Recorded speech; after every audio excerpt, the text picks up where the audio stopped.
shedza zita rangu, ropa renyu rikandireverera, rugare nenyasha rikandireverera, moyo wangu uzere nekutenda.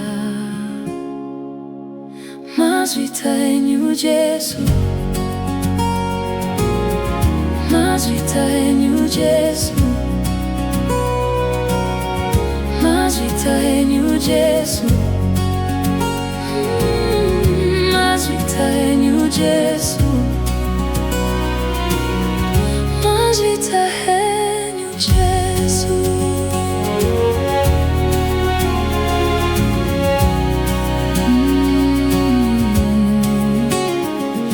Every time I call your name, you answer me. When I fall, your mercy covers me. In the storm, you calm the sea. You're my strength, my victory. Yes, Lord, I thank you for the life you gave. Yes, Lord, I praise you. You conquered the grave.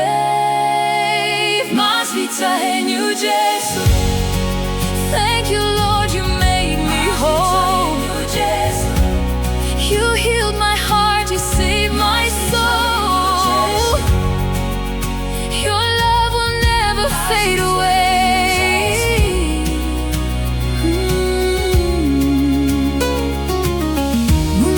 Munondichengeta zuva nezuva, munondipa hope.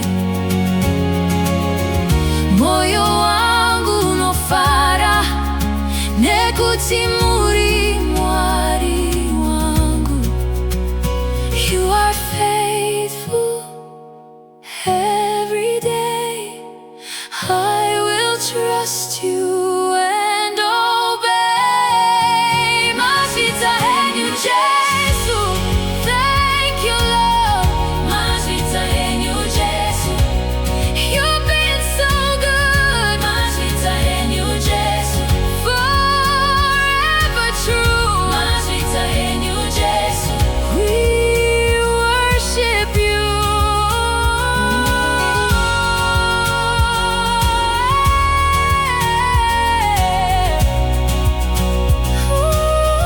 Mazita enyu Jesu. Thank you, Jesus.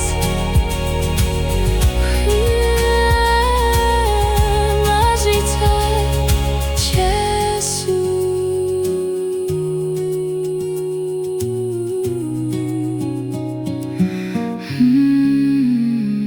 Mazita Jesu.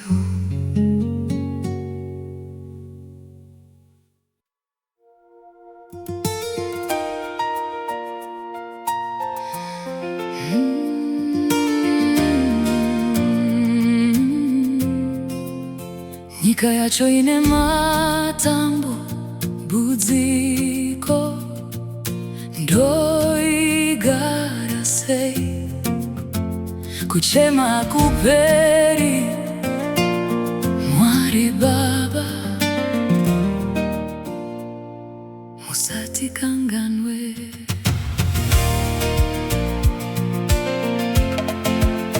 Nyika yacho ine matambo, budziko ndoigara sei ndikunde. Nyika yacho ine miedzo, ndoigara sei ndikunde. Ndichava pano panyika ndiende kudenga, kusina matambudziko, kusina kuchema, kudenga ra Baba iya.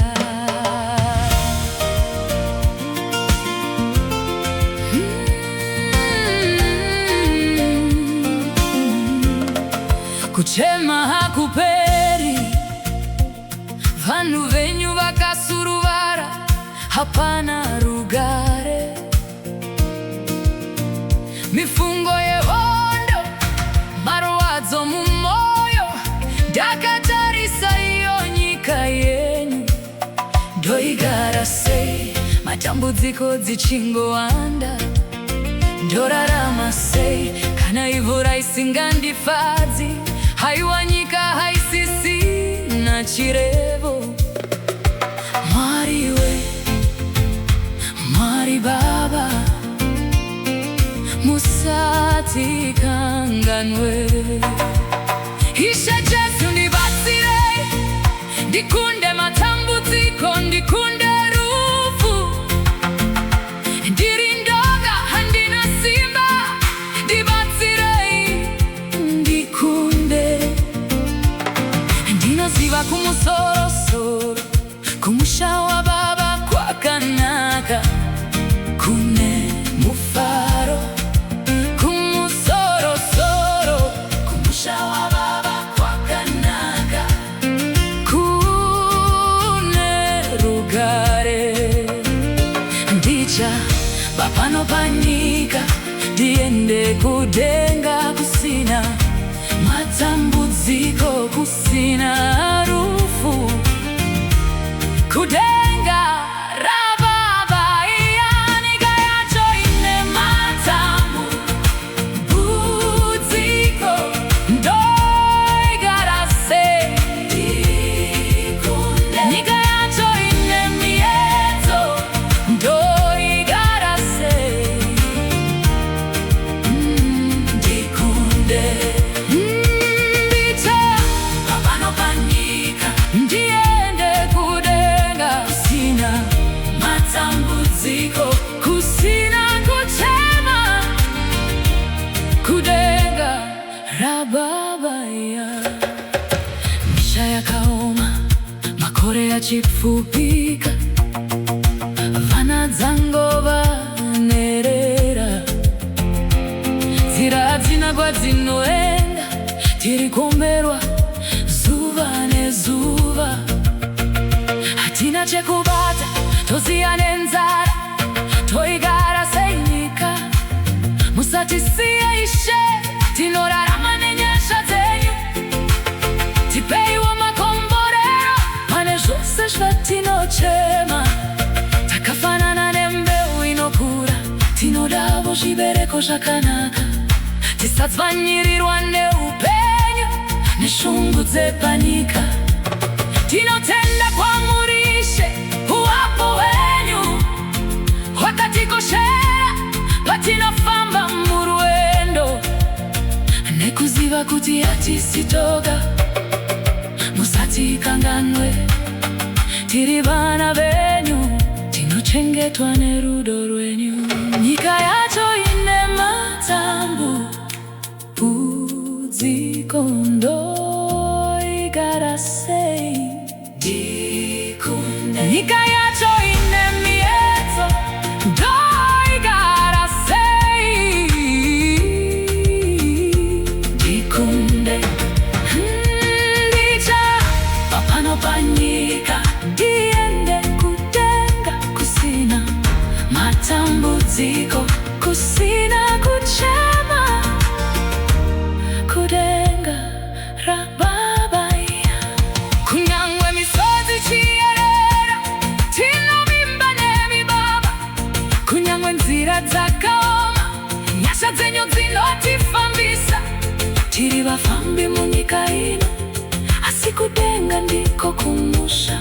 Tipei simba rokutsungirira, kusvika zuva ratinosvika kwamuri. Nyika yacho ine matambudziko, ndoigara sei ndikunde. Nyika yacho ine miedzo, ndoigara sei ndikunde.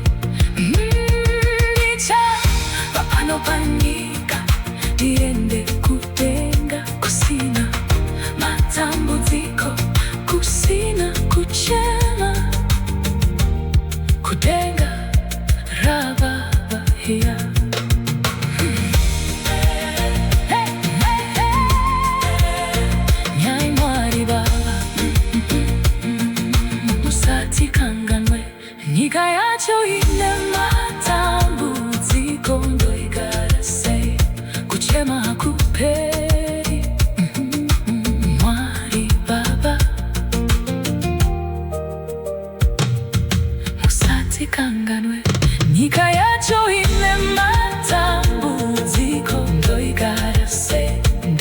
ndikunde nyika yacho ine miyedzo ndoigarase ndikunde ndicha papano panyika ndiende kudenga kusina matambudziko kusina kuchema kudenga rababa hiya kuchema hakuperi vanhu venyu vakasuruvara hapana rugare kuchema hakuperi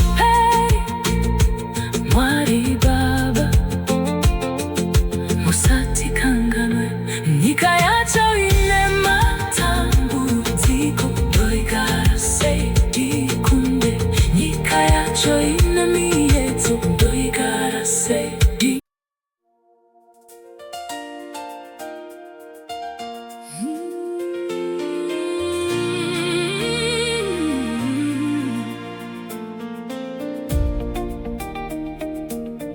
Jehova muri chiesa changu neruponeso rwangu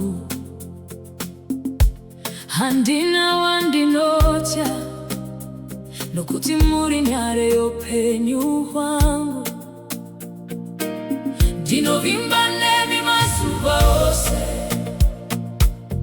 ndinochengetwa nerudo rwenyu ndidzidzise nzira yenyu mundisesetse munzira yakarurama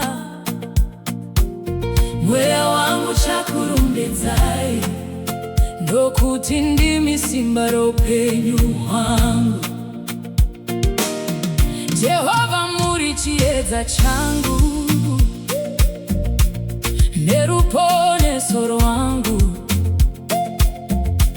handina wandinotya nokuti muri nhare y'upenyu hwangu vanhu vakaipa pavakauya kuzobata nyama yangu makanga muripo Ishe vavengi navadzivisi vangu pavanondirwisa vanogumburwa vakawira pasi moyo wangu unotsvaka chiso chenyu regai kundiramba kana kundisiya kunyangwe baba namai vangu vakandisiya Jehova vachandigamuchira ndinovimba nemi mazuva ose ndinochengetwa nerudo rwenyu ndidzidzise nzira yenyu mundisesedze munzira yakarurama mweya wangu chakurumbidzai nokuti ndimi simba roupenyu hwangu regai kundisundira kuzvido zvevavengi vangu ndine chokwadi kuti ndichaona kunaka kwenyu munyika yavapenyu munonditungamirira nerugare mweya wangu chakurumbidzai nokuti ndimi simba roupenyu hwangu kunyangwe hondo ikandikomba handingadederi nokuti zuva rekutambudzika achandichengeta zvakanaka munzvimbo yanogara agondikwidza pamusoro pedombo Jehova ndiye simba ravanhu vake nhare yoruponeso yomuzodziwa wake anoponesa vanhu nekuropafadza nhaka yavo kuropafadzwa uku kunowanikwa nevanoteverwa nako vanonzwa izwi raJehova Mwari wavo ndinovimba nemi mazuva ose ndinochengetwa nerudo rwenyu ndidzidzise nzira yenyu mundisesedze munzira yakarurama mweya wangu chakurumbidzai nokuti ndimi simba roupenyu hwangu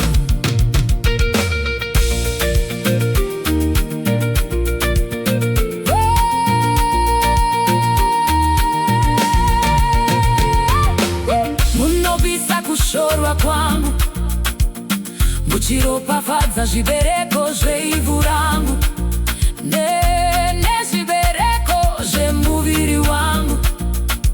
Munondipafadza ndichipinda nepandinobuda. Ndimi simba rangu, ndinoziva ndisi ndega. Muri nhare yangu, muri mubatsiri wangu. Mazuva ose eupenyu hwangu ndinovimba nemi. Mazuva ose ndinochengetwa nerudo rwenyu. Ndidzidzisei nzira yenyu, mundisesedze munzira yakarurama. Mweya wangu chakurumbidzai, nokuti ndimi simba rupenyu hwangu. Ndimi simba rangu, ndimi nhare yangu. Ndinokupai mbiri dai muzinda rababa.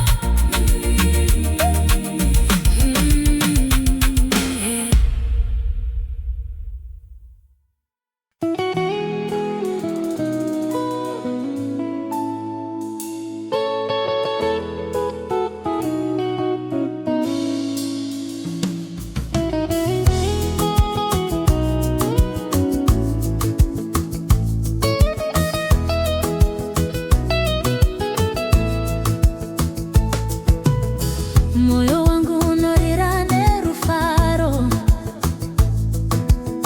ndichirumbidza zita raJehovha,